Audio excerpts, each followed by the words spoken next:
नमस्कार प्यारे दर्शकों, स्वागत है आपका हमारे इस YouTube चैनल प्राचीन लोक पर।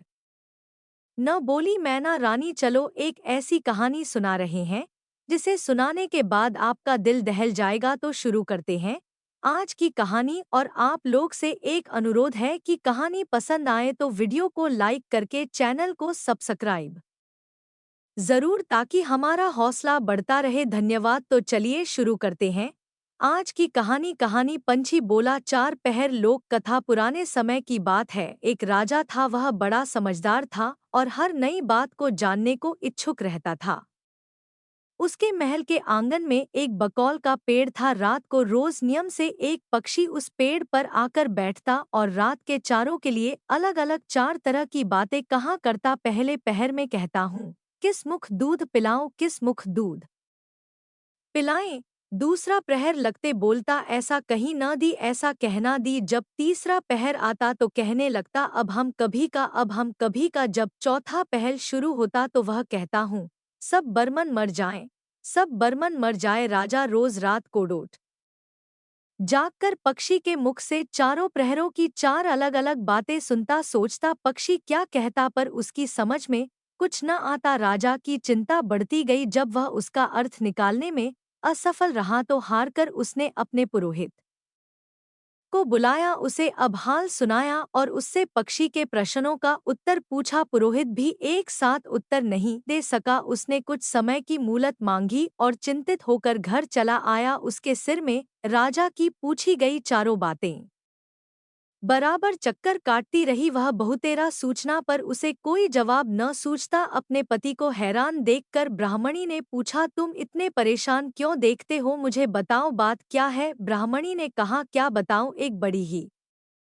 कठिन समस्या मेरे सामने आ खड़ी हुई है। राजा के महल का जो आंगन है, वह रोज रात को एक पक्षी आता है और चारों पहर में तय नियम से चार अलग अलग बातें कहता है। राजा पक्षी की उन बातों का मतलब नहीं समझा तो उसने मुझसे उनका मतलब पूछा, पर पक्षी की पहली मेरी समझ में भी नहीं आती। राजा को जाकर क्या जवाब दूं, बस इसी उधेड़ बुन में है।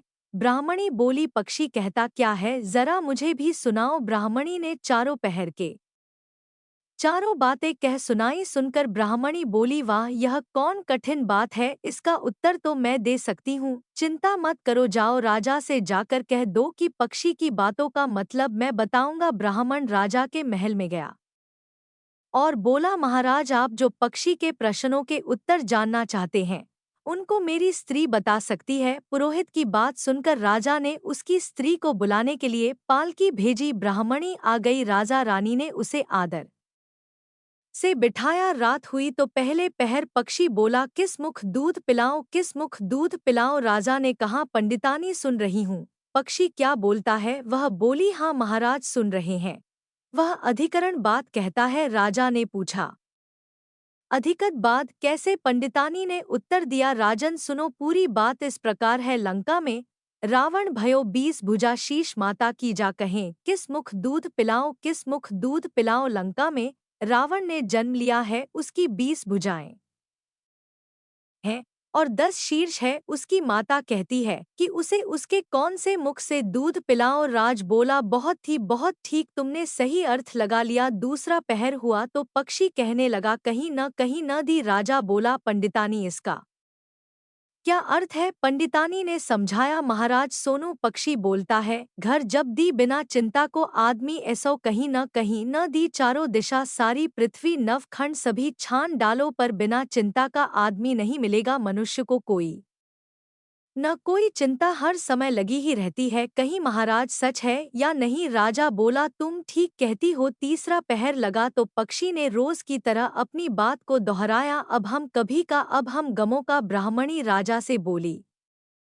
महाराज, इसका मर्म भी मैं आपको बतला देती हूँ, सुनिए। 5 वर्ष की कन्या 7 ब्याह बैठी करम बिसूरती, अब हम कर्मों का, अब हम कर का। 5 वर्ष की कन्या को 7 वर्ष के बूढ़े के गले बांध दो तो बेचारी अपना कदम पीट कर यही कहेगी, अब हम कर्मों का, अब हम कर्मों का। सही है ना महाराज। राजा बोला, पंडितानी, तुम्हारी यह बात भी सही लगे। चौथा पहर हुआ तो पक्षी में चोंच खोले, सब बर्मन मर जाएं, सब बर्मन मर जाएं। तभी राज ने ब्राह्मणी से कहा, सुनो पंडितानी, पक्षी जो कुछ कह रहा है क्या वह उचित है? ब्राह्मणी मुस्काई और कहने लगी, महाराज मैंने पहले ही कहा है कि पक्षी उत्कट बात कहता है, वह तो ऐसे सब ब्राह्मणों के मरने की बात कहता है। विश्वास संगत जो करें, सूरा मांस जो खाएं, बिना सपरे भोजन करें, वे सब बब्बन मर जाएं, वे सब बर्मन मर जाएं।